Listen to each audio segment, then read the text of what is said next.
2 Chronicles chapter 35. Nag-celebrate si Josiah ng Passover. Nag-celebrate si Josiah ng Passover ni Lord sa Jerusalem.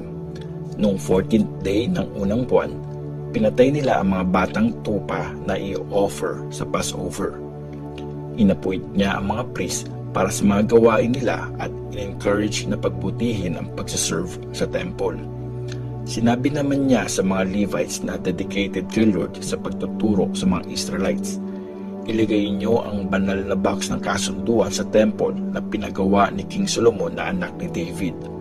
Hindi niyo na ito kailangang ilipat pa ng pwesto. Mag-serve kayo ngayon kay Lord na Diyos niyo at sa bayan niyang Israel. I-ready niyo ang mga sarili niyo ayon sa inyong mga angkan at mga kanya-kanyang grupo, ayon sa instruction na binigay ni David na hari ng Israel at ng anak niyang si Solomon. Tumayo kayo sa holy place ayon sa mga grupo ng mga angkan ng inyong mga kababayan na hindi Levites. Dapat may mga Levites sa bawat grupo ng mga angkan. Patayin niyo ang mga batang tupa na i-offer sa Passover at linisin niyo ayon sa ritual ang mga sarili niyo. Tapos, ipag-prepare niyo rin ang mga kababayan niyo para magawa niyo ang mga instructions ni Lord na binigay kay Moses. Tapos, nag-contribute si Josiah para sa mga pamilya ng mga kababayan niya na hindi Levites. Binigay niya bilang mga offerings para sa Passover ang 30,000 na mga batang tupa at mga batang kambing at saka 3,000 na mga toro. Ang mga ito ay galing sa kanyang mga alagang hayop. Nag-contribute din ang mga officials niya ng mga offerings nila para sa mga tao, sa mga priests at sa mga Levites. Ito naman ang contribution ng mga in-charge sa temple na sina Hilkiah na high priest, Zechariah at Jehiel. 2,600 na batang tupa at mga batang kambing at 300 na mga toro na mga offerings sa Passover. Nagbigay naman sa mga Levites ang mga leaders nila na sina Conaniah at ang mga kapatid niyang sina Shemaiah at Netanel, kasama sina Hashabiah, Jeiel at Jozabad na 5,000 na batang tupa at mga batang kambing at 500 na toro bilang mga offering sa Passover. Nang ready na ang lahat para sa celebration ng Passover, pumunta na ang mga priests at mga Levites sa mga pwesto nila ayon sa utos ng hari. Tapos, pinatay ng mga Levites ang mga batang tupa na i-offer sa Passover at binigay ang mga dugo nito sa mga priests. Pinalatan ng mga Levites ang mga hayop na i-offer at winisik naman ng mga priests ang dugo sa ibabaw ng altar. Hiniwalay nila ang mga offering na susunugin para ma-distribute ang mga yon sa bawat grupo ng mga angkan ng Israel at ma-offer nila kay Lord gaya na nakasulat sa law ni Moses. Ganon din ang ginawa nila sa mga toro. Inihaw nila sa apoy ang batang tupa na i-offer sa Passover ayon sa instruction. Nilagan naman sa mga palayok, kaldero at kawa ang iba pang mga banal na karneng i-offer. Tapos, agad nilang pinamigay ang mga iyon sa mga taong bayan. Pagkatapos nito, nag-prepare na rin ang mga Levites na pagkain para sa kanila at para sa mga priest na mula sa angkan ni Aaron. Kasi sobrang busy hanggang gabi ang mga priest sa pagsusunog ng mga offering, pati ng mga taba nito. Nasa kanya-kanyang pwesto ang mga musicians na mula sa angkan ni Asaph ayon sa utos ni na David, Asaph, Heman at ng prophet ng hari na si Jeduthun. Hindi na rin kailangang umalis sa mga pwesto nila ang mga guard sa pintuan kasi may hinanda na para sa kanila ang kapwa nila Levites. Kaya nung araw na yon, na-prepare lahat ng kailangan para sa pag-worship kay Lord para i-celebrate ang Passover at ma-offer ang mga offering na susunugin sa altar ni Lord ayon sa utos ni King Josiah. Noong time na yon, 7 araw na nag-celebrate ng Passover at ng piyesta ng unleavened bread ang mga Israelites na nandun.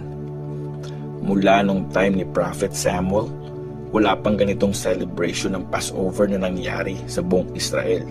at wala pang nakapag-celebrate ng ganitong Passover sa mga naunang hari except kay King Josiah, kasama ang mga priests, mga Levites, mga taga-Juda, mga taga-Israel at mga taga-Jerusalem. Nangyari ito noong 18th year ng paghahari ni King Josiah. Ang pagtatapos ng paghahari ni Josiah. Pagkatapos ng lahat ng ito, nang maayos na ni Josiah ang temple, lumusob si King Necho ng Egypt kasama ang mga sundalo niya para makipaggera sa Carchemish sa may Euphrates River. Pumunta sina Josiah para labanan sila, pero nagpadala ng messenger si Necho at sinabi, "Wala tayong problema sa isa't isa, mahal na hari ng Juda. Hindi ikaw ang pinunta ko dito, kundi ang mga kaaway ko. Sinabi sa akin ng Diyos na tapusin ko agad ito. Kakampi ko ang Diyos, kaya huwag mo akong pigilan kung ayaw mong patayin kanya." Pero decided na si Josiah na lumaban, kaya nag-disguise siya para labanan si Necho sa kapatagan ng Megiddo. Hindi siya naniwala na galing sa Diyos ang mga sinabi ni King Necho.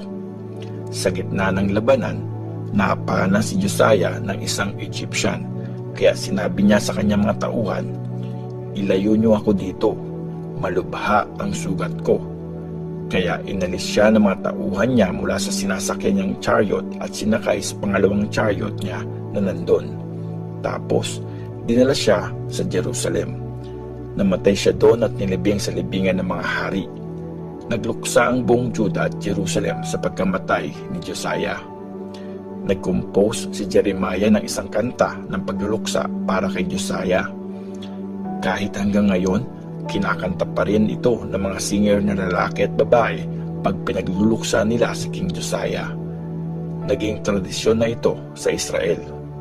Nakasulat ang kantang ito sa libro ng mga lament. Ang iba pang mga ginawa ni King Josiah, pati na ang pag-serve niya sa Diyos at pagsunod sa law ni Lord mula sa simula hanggang sa matapos ang paghari niya, ay naka-record sa history ng mga hari ng Israel at Judah. 2 Chronicles chapter 36. Si King Joahaz ng Judah. Pinili ng mga taga-Judah si Joahaz na anak ni Josiah para maging hari ng Jerusalem. Naging hari ng Judah si Joahaz nung siya ay 23 years old. Naghari siya sa Jerusalem sa loob ng 3 buwan. Tapos, pinatalsik siya ni King Necho ng Egypt sa pagiging hari ng Jerusalem. Pinagbayad pa ng buwis ang buong Judah na halos 3,500 kilos ng silver at 35 kilos ng gold. Inappoint ni Necho ang kapatid ni Joahaz na si Eliakim bilang hari ng Judah at Jerusalem. Pinalitan ng Jehoiakim ang pangalan nitong Eliakim, at si Joahaz naman ay dinala ni Necho sa Egypt. Si King Jehoiakim ng Judah. Naging hari ng Judah si Jehoiakim nung siya ay 25 years old. Naghari siya sa Jerusalem sa loob ng 11 years. Ginawa niya kung anong masama sa paningin ni Lord na kanyang Diyos. Nilusob siya ni Nebuchadnezzar na hari ng Babylonia, tapos kinadena siya at dinala sa Babylon. Kinuha din ni Nebuchadnezzar ang mga gamit sa temple at nilagay ang ilan sa mga ito sa palasyo niya sa Babylon.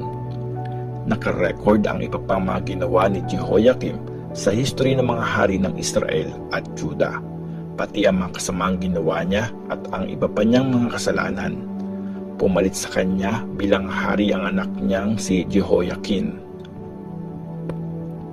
Si King Jehoiakim ng Judah.